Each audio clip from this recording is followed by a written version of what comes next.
केवल भक्ति कोई नहीं जाने, भरमा भरमी गावे। पार ब्रह्म लग निर्गुण होगा,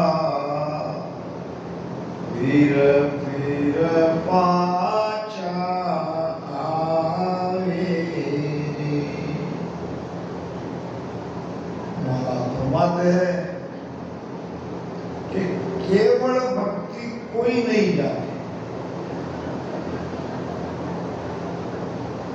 ये जो केवल पद आनंद पद की भक्ति है, जगत के लोग संसारी इस भक्ति को नहीं जानते, इस भक्ति के भेद को नहीं जानते, फिर क्या करते हैं? कोई न कोई तो भक्ति धारण करनी है, किसी न किसी मंत्र का, नाम का आधार लेके सब भक्ति कर रहे हैं। कोई तीर्थ कर रहा है, तो कोई व्रत में उलझा है, तो कोई तप करके शरीर को कष्ट दे रहा है, कोई बैराग धारण करके सन्यासी बन जाते हैं।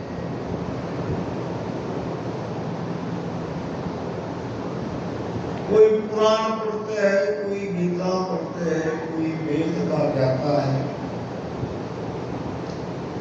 इन सारे उपाय से केवल पद तक नहीं पहुंचा जाता। पार ब्रह्मलग निर्गुण पूता, निर्गुण भक्ति का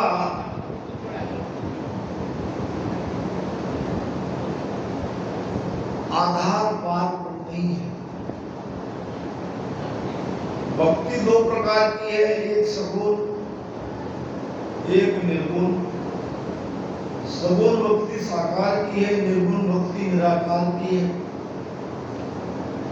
सगुण भक्ति माया की है, तो निर्गुण भक्ति ब्रह्म की है। तो जगत में इन दो ही भक्ति को जानने वाले भगत है। ज्यादा तो माया की भक्ति करते हैं, ये निर्गुण भक्ति करने वाले ही मिले। अब इसके आगे जो सत्स्वरूप आनंद भक्ति भक्ति है, ये तो बिरले ही जानते हैं।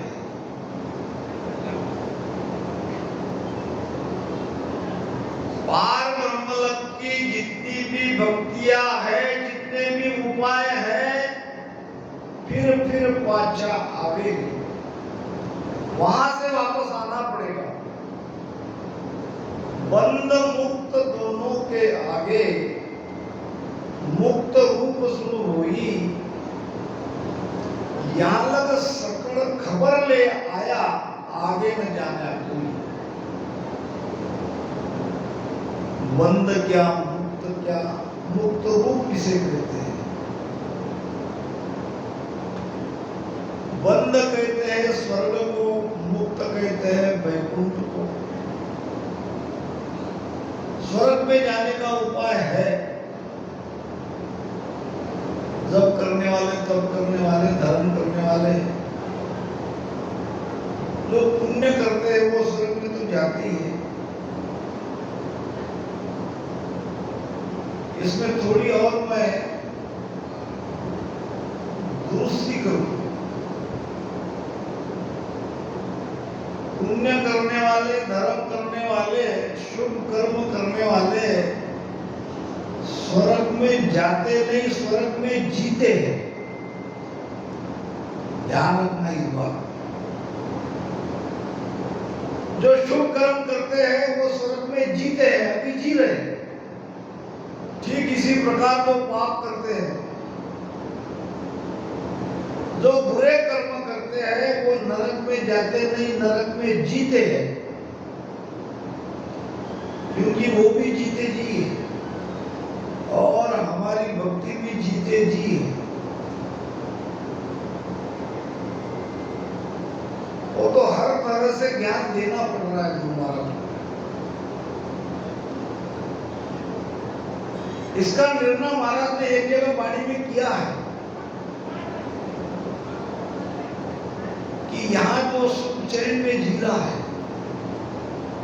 वो स्वर्ग में ही जी रहा है, और यहाँ जो दरिद्री अवस्था में जी रहा है, जिसका जीवन दुखी है, कष्टमय है, वो नरक में तो जी रहा है। ये 84 तो आगे है। तो ये बंद कहते हैं स्वर्ग को। स्वर्ग की भक्ति करना आसान है, स्वर्ग में जाने के उपाय खोजना आसान है। वैसे नरक में जाने के लिए तो सारा जगत बैठा ही है, कोई डरता नहीं है कर्म से, देखा जाएगा जो होता है वो। क्योंकि आज तक किसी ने नरक में जाके यहाँ आके बताया नहीं कि नरक यातना कैसी है, वहां का कष्ट कैसा है। यही देख लो, जाओ सिटी में फुटपाथ पर जीवन है, कितना दुख भरा जीवन है। इसी को महाराज ने नरक कहा। मुक्त कहते हैं वैकुंठ को, जहां त्रिपुटी के पास वैकुंठ का स्थान है। 4 प्रकार की उसमें साधना बताई है, सर्वोक्ता, समीपता, सायुज्यता और स्वरूपता। ये 4 प्रकार की मुक्ति करने वाले वैकुंठ में जाते हैं। अब इसके आगे है मुक्त रूप, यानी ब्रह्ममय हो जाना, ब्रह्म में मिल जाना, जहां से आए वहां चले जाना। कोई कोई बिरला मुक्त भी हो रहा है, ब्रह्म तक भी उसकी यात्रा हो रही है। महाराज कह रहे हैं कि यहां तक सकल खबर ले आया, आगे न जाने को, इसके आगे की बात नहीं जानते। इसके आगे का ज्ञान ये केवल और केवल सद्गुरु सुखराम जी महाराज के जैसे महापुरुषों ने जाना। वो ऐसा अद्भुत ज्ञान है। आइए इस विषय पर चर्चा करें महाराज का एक हरदस के द्वारा।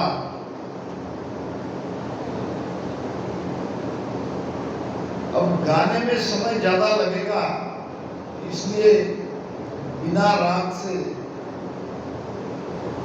यूं ही उसका अर्थ करने की कोशिश करेंगे। पद का नाम है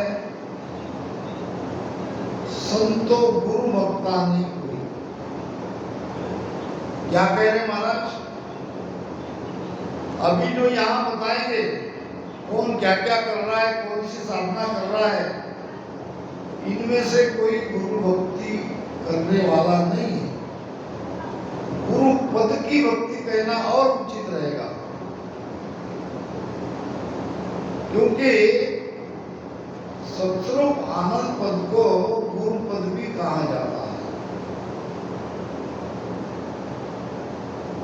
सुरगुण निर्गुण दोये भक्ति मात पिता की हुई, संतो गुरु भक्ता नहीं कोई।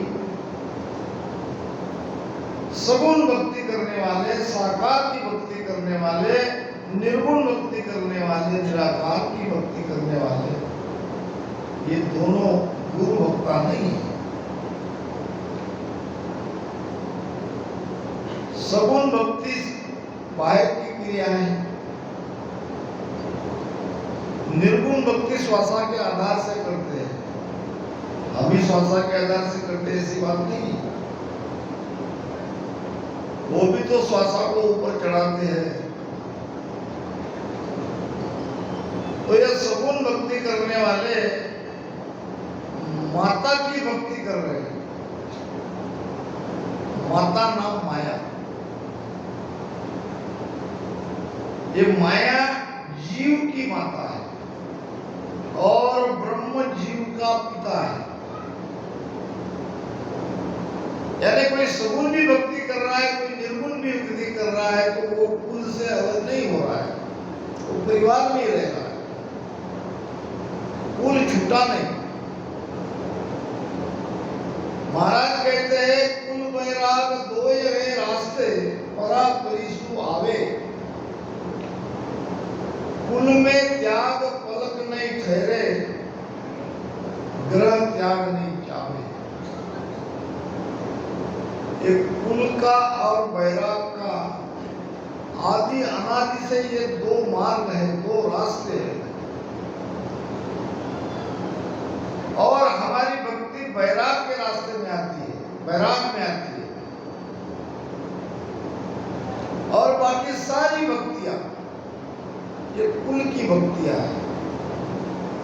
ऊंचे से ऊंचा पार तक भी चले जाएंगे तो कुल से अलग नहीं होते। महाराज कहते हैं एक भजन में, प्रश्न उनका स्वयं का ही था, हमारे लिए था, अपने लिए नहीं था, कि हमारे घट में वो कुदरत कला नियंत्रण कैसे जगे, ये प्रश्न था। और उसका उत्तर भी महाराज ने दिया। उत्तर ये दिया कि धन मन धन गुरुदेव जी को दिया,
अभी बताया मैंने। निर्गुण भक्ति का आधार श्वास, सत्स्वरूप भक्ति का आधार क्या है? बोलो। सत्स्वरूप की भक्ति का आधार है सद्गुरु। अगर सद्गुरु नहीं मिले तो सत्स्वरूप की भक्ति कर ही नहीं सकते, चाहे कुछ भी करो। सत्स्वरूप की भक्ति का आधार है सद्गुरु। जब सद्गुरु मिल जाते हैं तो फिर शिष्य का दायित्व, शिष्य की जिम्मेदारी, शिष्य का कर्तव्य है समर्पित हो जाना। ध्यान रहे, सासोसास की साधना राम राम कर रहे हैं, ये तो सद्गुरु कहते ही इसलिए कर रहे हैं। अगर वो नहीं कहे तो नहीं करेंगे। वो तो सद्गुरु हमें कह रहे हैं, वो वेद बता रहे हैं कि सासोसास में राम राम करो, इसमें प्रेम लगाओ। आधार है सद्गुरु। तो सद्गुरु को समर्पित होना पड़ेगा। समर्पण में मोक्ष है। तन मन धन गुरुदेव जी को दिया, तभी कुल की भक्ति छोड़ सकते हो, नहीं तो कुल में अटक जाओगे। देखा देख लिया जो घटे काया कदे हो, ये भक्ति देखा देखी नहीं की जा सकती। देखा देखी भक्ति करने वाला एक दिन गोते में आएगा, काल उसे छोड़ेगा नहीं। एक प्रसंग याद आ गया। एक कोई महात्मा जी थे, पुराने जमाने की बात है।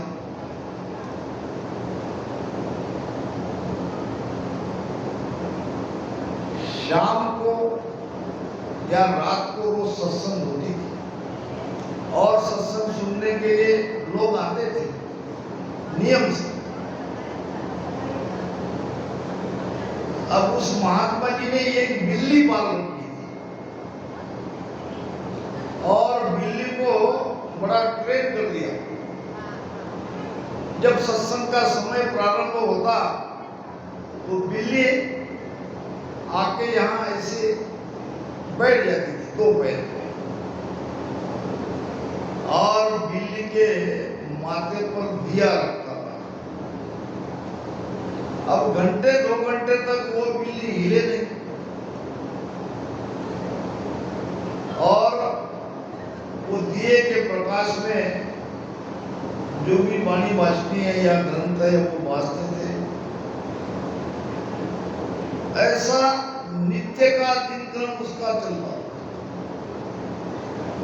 एक दिन सत्संग में एक नया लड़का है, अब उसने ये सब देखा।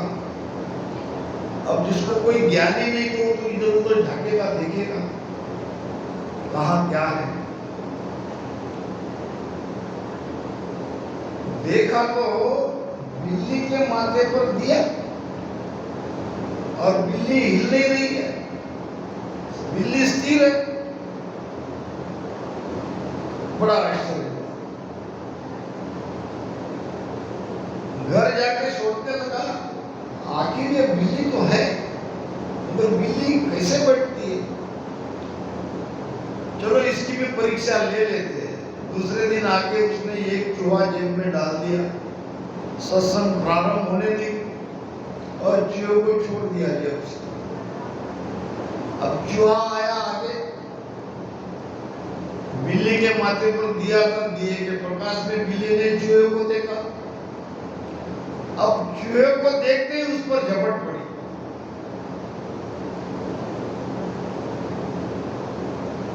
कहने का तात्पर्य है, ऐसे जीव के सामने जब तक उनके भीतर की वासना कहो, इच्छा कहो, वो इच्छा पूर्ति का साधन या वो उपाय या वो वस्तु दिखती नहीं है, तब तक ये जीव स्थिर रहता है। और फिर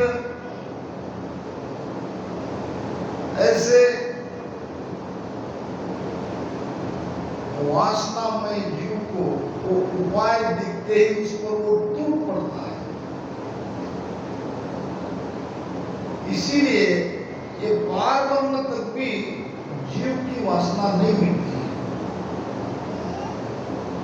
महाराज ने अलौकिक ग्रंथ में बताया है, हम सभी खेती किसानी करने वाले लोग हैं। शिव ब्रह्म से या शिव ब्रह्म में जब हमारी यात्रा वहां तक आती है तो वहां जैसे हम बारिश आने के पहले खेत की साफ सफाई करते हैं, ट्रैक्टर डालते हैं, पूरी तरह से उसमें का कचरा वचरा साफ करके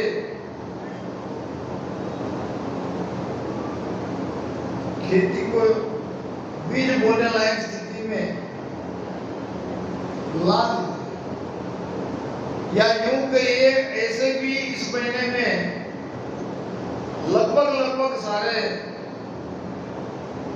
छोटे छोटे पौधों के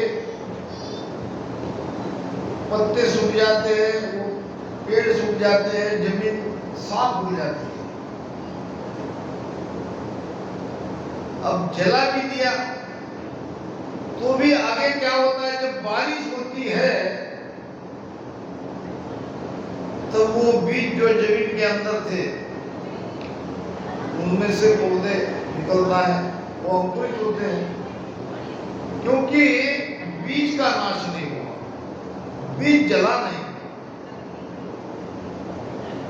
इसलिए महाराज कहते हैं कि पार ब्रह्म तक भी कोई भक्ति करता है, पिता की भक्ति करता है, ब्रह्म में जाके मिलता है, फिर भी वासना वहां बीज रहने से वापस आना पड़ता है। तो इसलिए सगुण भक्ति करने वाले भी समझ लो और निर्गुण भक्ति करने वाले भी समझ लो कि आप माता पिता की भक्ति कर रहे हो, आप गुरुपद की भक्ति नहीं कर रहे हो। राजा रंक नार का पुरुषा हिंदू तुरक मिल दोई, और मात पिता का सब अगवाणी ज्ञानी ध्यानी दोई। देखो महाराज क्या कह रहे, राजा रहो या रंक करो, स्त्री रहो पुरुष रहो, राजा रंक नार कहा पुरुषा, इसमें स्त्री पुरुष का कारण नहीं, इसमें गरीब और धनवान का कोई कारण नहीं, न इसमें हिंदू का कारण है, न मुसलमान का कारण है, न धर्म का कोई कारण है, क्योंकि ये सबके सब माता पिता का सब अगवानी, सब माता पिता को चाहने वाले हैं। सबको लगता है कि माता भी रहनी चाहिए और पिता भी रहने चाहिए, माया भी हमारे साथ रहनी चाहिए और निर्गुण ब्रह्म तक भी हम जाना चाहिए। ज्ञानी रहो ध्यानी रहो, ये सब माता पिता की सेवा में लगे। हद में ज्ञान ध्यान विद सारी, सो मात पिता की सेवा। हद, हद किसे कहते हैं? हद कहते हैं त्रिपुटी को। ये त्रिपुटी है हद का स्थान, त्रिकुटी तक हद है और त्रिकुटी से आगे बेहद है। तो हद का ज्ञान, 52 अक्षर का सारा ज्ञान हद का ज्ञान है। हद का ध्यान, सांस उसास में हम क्रिया कर रहे हैं, सांसा को ऊपर नीचे कर रहे हैं, ऊपर चढ़ा रहे हैं, ये भी तो हद में किया जाता है। हद में ज्ञान ध्यान विद सारी, सो मात पिता की सेवा। और हमारी जो भक्ति है ये श्वासा से अलग है, आगे भाषा से अलग होती है। महाराज कहते हैं एक भजन में, सा सा वीणा पवन वीणा पीवन, सा सा वीणा पवन वीणा पीवन, नामी जमन मन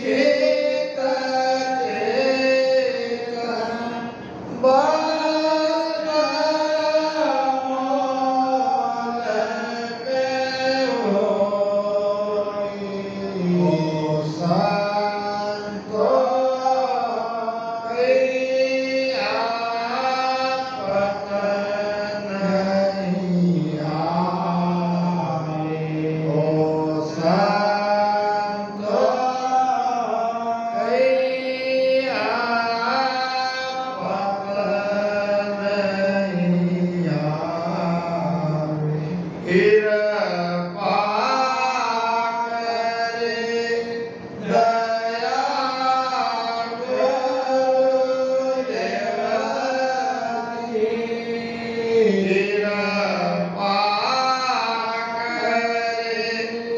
करे दया गुरुदेव की, जब शीश का भ्रम जावे, ओ संतो कहिया पतन नहीं आए। क्या महाराज फरमा रहे हैं, कहिया पत नहीं आवे। क्या कहिया? ये जो मुख से निकल रहा है महाराज के ज्ञान से, महाराज के मुख से ज्ञान क्या निकला? सा सा बिना पवन बिन पीवन, ना निर्मन मन कोई, सूरत निरत नहीं चित चेतन, वस्त अमोलक होई। यानी जो अभी नाम बताए हैं इनमें से किसी की भी आवश्यकता नहीं है, और उस अमोलक वस्तु को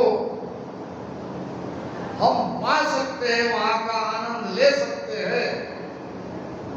अगर ये कोई कहे तो विश्वास नहीं बैठ सकता, क्योंकि हमें सिखाया ये गया है, आसन लगाओ, सांसों सांस में राम राम करो, मन लगाओ, सुरती लगाओ, नृत्य लगाओ, ये सब करना ही पड़ेगा। मगर एक स्टेज तक, भजन कहां तक करोगे? हद का सिमरन है, ज्ञान ध्यान दौड़ त्रिकुटी ताई, क्योंकि हद के बाद जाते ही सुखमणा चलती है। फिर सुखमणा चलती है तो ये रसना का भजन थम जाता है। कहीं भी भजन की काट नहीं है, वो स्थिति का वर्णन हो रहा है। महाराज कहते हैं, जेता शब्द जीव पर आवे, समझ सूरत सुधाने, कै सुख राम तटाल गमाया, काचा जीव बखानी। बैरागी को समझा रहे महाराज, हे बैरागी, जेता शब्द जीव पर आवे, जब तक शब्द का रटन जीव से किया जाता है या जीव से करते, और समझना बुद्धि और सुरती से भीतर में क्या हो रहा है उसको देखते हैं, समझने का प्रयास करते हैं। सुखराम तटारक माया, ये तो माया की भक्ति है, यानी यहां तक माया के दायरे में हो, माया की भक्ति नहीं कर रहे हम, इस अवस्था को माया के दायरे में रखा है महाराज ने। अभी आपने हद का एरिया पार नहीं किया। गए सुखराम तटालग माया, काचा जीव बखाने, जो कच्चा जीव है वही इसका बखान करेगा, इसके बारे में बताएगा। अब यहां तो मैं देख रहा हूं सभी पुराने रामश्री, तो सबके लिए ये सोचने समझने की बात है।